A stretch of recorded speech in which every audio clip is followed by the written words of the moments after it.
तो इजराइल की तैयारी ये बता रही है कि वो कुछ बड़ा करने वाला है। खबर तो ये भी है कि उसने ईरान के खिलाफ लंबी जंग की योजना बना ली है।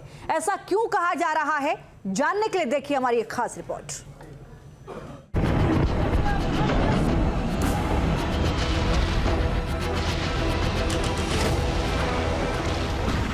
हमास के सफाए के बाद अब इजरायली सेना हिजबुल्लाह पर काल बनकर टूट पड़ी है।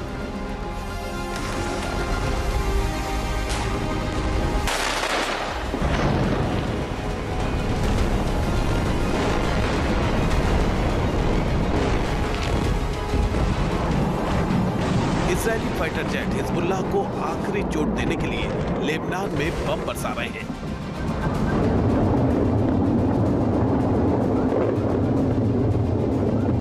इजरायली सैनिक ग्राउंड ऑपरेशन चलाकर हिजबुल्लाह के बचे खुचे समर्थकों को मौत की नींद सुला रहे हैं।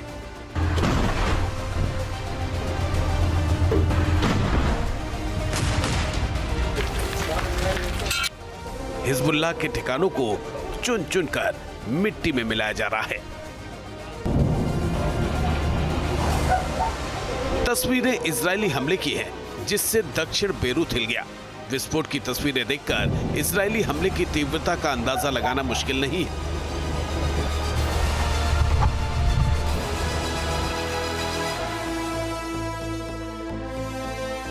बेरूत के दक्षिणी इलाके में इजरायली हमले के बाद उठा धुएं का गुबार कई किलोमीटर दूर तक नजर आया। हमले के बाद पूरे इलाके में बर्बादी की तस्वीरें दिखाई दी। इजरायल के इस हमले से हिजबुल्लाह में हड़कंप मच गया।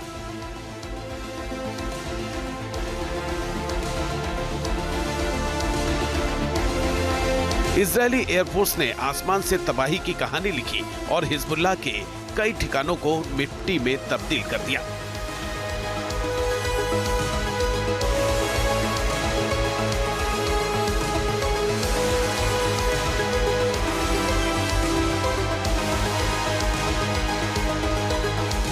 वहीं इजरायली सैनिकों ने ग्राउंड ऑपरेशन जारी रखा और चुन चुनकर आतंकी अड्डों को निशाना बनाया।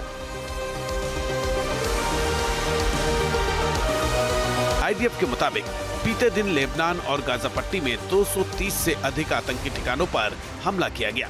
इसमें लेबनान में हिजबुल्लाह की वायु इकाई के 3 ठिकाने भी शामिल थे। दक्षिणी लेबनान में हिजबुल्लाह सैन्य अड्डे पर हुए हमले में करीब 15 आतंकवादी मारे गए।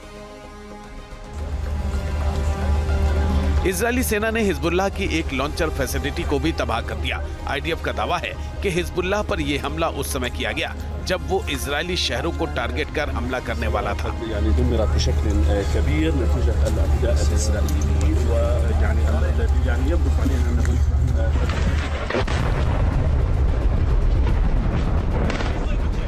हिजबुल्लाह के अहम ठिकानों को तबाह करने के साथ इजरायली सेना उसकी सप्लाई लाइन को भी काटने की कोशिश कर रही है।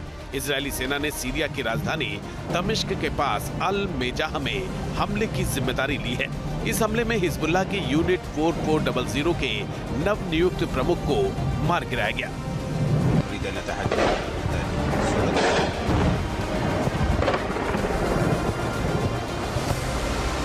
ये यूनिट ईरान से सीरिया और फिर लेबनान में हिजबुल्लाह तक हथियारों को ट्रांसफर की देखरेख करती है। यानी इजरायली सेना ये सुनिश्चित कर लेना चाहती है कि ईरान से हिजबुल्लाह तक हथियारों की नई खेप न पहुंच सके।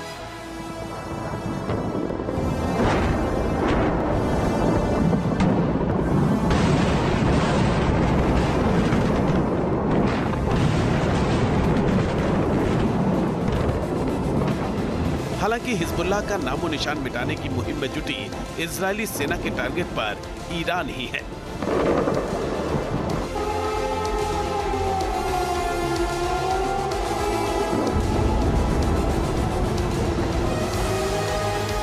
תקפנו קרוב ל-30 מטרות בכל רחבי לבנון, שזה איזה סוג של מערכת הבנקאות של חיזבאללה, קראג' אל-חסן, שהיא מקבלת הכסף מאיראן, היא מלווה, היא זה, והיא בסוף מממנת את הטרור של חיזבאללה. ואנחנו תוקפים בביירות שכבת פוש בחירה, ואתם מטפלים פה בשכבת פוש הזוטרה יותר, וכל הדבר הזה בסוף מביא למענה משלים. दरअसल गाजा में हमास और लेबनान में हिजबुल्लाह का सफाया करने के बाद इजराइल बड़े मिशन की तैयारी में भी जुट गया है। हाल में सामने आई कुछ खबरें बता रही हैं कि मिडिल ईस्ट में कुछ बड़ा होने वाला है। ये हम इसलिए कह रहे हैं क्योंकि अमेरिकी हथियार तेजी से इजराइल पहुंच रहे हैं। 72 घंटे में 20 C-17 ग्लोबमास्टर दक्षिणी इजराइल पहुंचे हैं। आर्टिलरी ब्रिगेड के करीब 750 अमेरिकी सैनिक भी इजराइल पहुंच चुके हैं। इसके अलावा अमेरिका से थार्ड और पैट्रियट सिस्टम की भी डिलीवरी हुई है। थार्ड की अमेरिकी सैनिकों के साथ फ्रंट लाइन पर तैनाती भी कर दी गई है।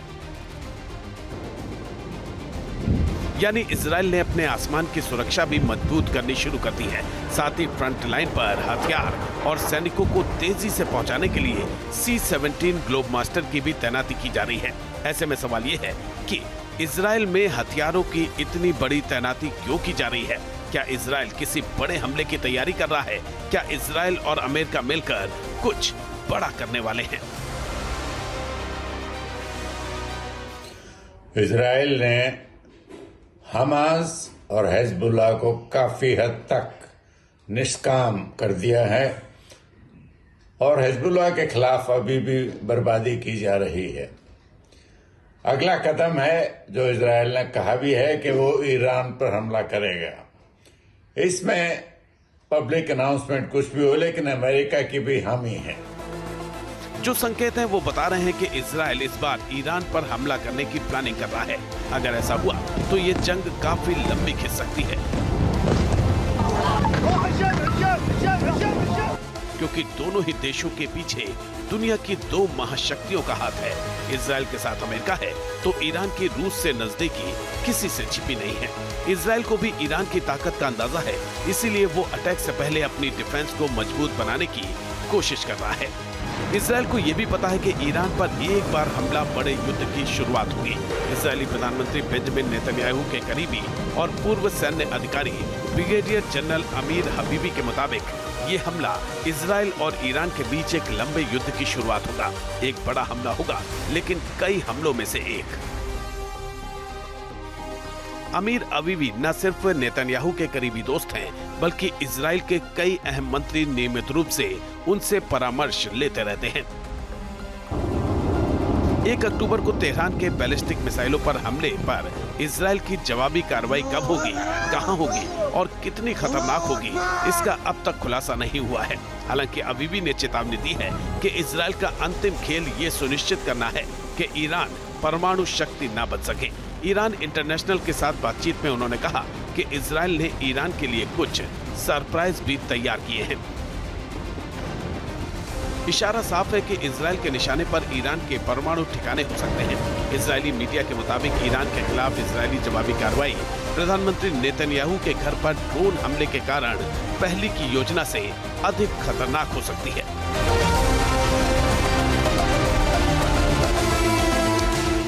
फिलहाल इजरायली मीडिया का कहना है कि कैबिनेट ने अभी भी नेतन्याहू और रक्षा मंत्री योव गैलेंट को ईरान पर हमले पर फैसला लेने के लिए अधिकृत नहीं किया है।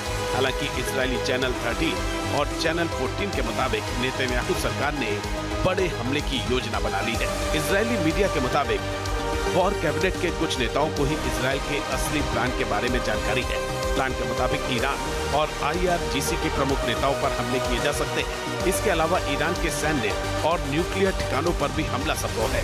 कहा यह भी जा रहा है कि अगर अमेरिका ने साथ नहीं दिया तो अकेले इजराइल ईरान के खिलाफ जंग की शुरुआत करेगा। ईरान के खिलाफ इजराइल की जंग में अमेरिका साथ देगा या नहीं, ये अब तक साफ नहीं है। हालांकि अमेरिका की तरफ से इजराइल को सैन्य मदद लगातार जारी है। अमेरिकी रक्षा कवच से इजराइल का आसमान सुरक्षित हो रहा है, तो हथियारों से IDF की ताकत में इजाफा हो रहा है। जो बाइडेन के हाल के दिए बयान से साफ है कि अमेरिका को इजराइल के अगले कदम की पूरी जानकारी है।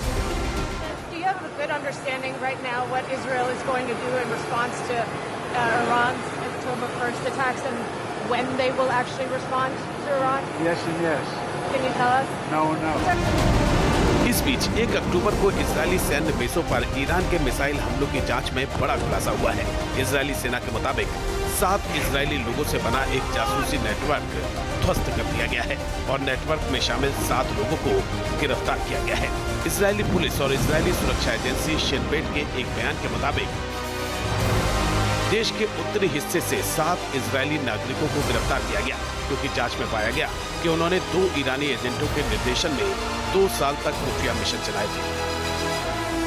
इन लोगों पर इजरायली वायुसेना और नौसेना के प्रतिष्ठानों, बंदरगाहों, आयरन डोम मिसाइल, रक्षा प्रणालियों और एक बिजली संयंत्र की तस्वीरें खींचने और जानकारी इकट्ठा करने का संदेह है। ये 1 साल पहले गाजा में युद्ध शुरू होने के बाद से ईरान से जुड़ा सबसे बड़ा मामला है।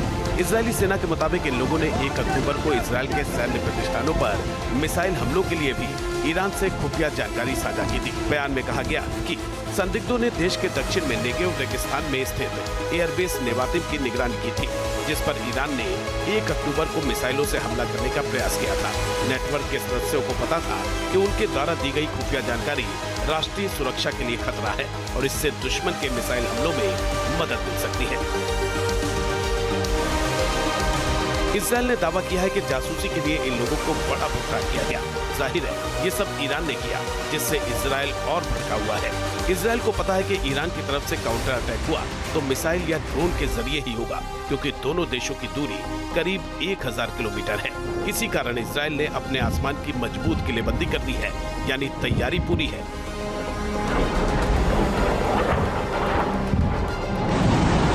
और सही वक्त पर इजरायल ईरान पर बड़ा अटैक कर सकता है। ऐसा हुआ तो ये मिडिल ईस्ट में बड़ी जंग की वजह बन सकता है। Team news nation. News nation अब व्हाट्सएप पर खबरों के ताजा अपडेट के लिए न्यूज नेशन के इस QR कोड को स्कैन करें।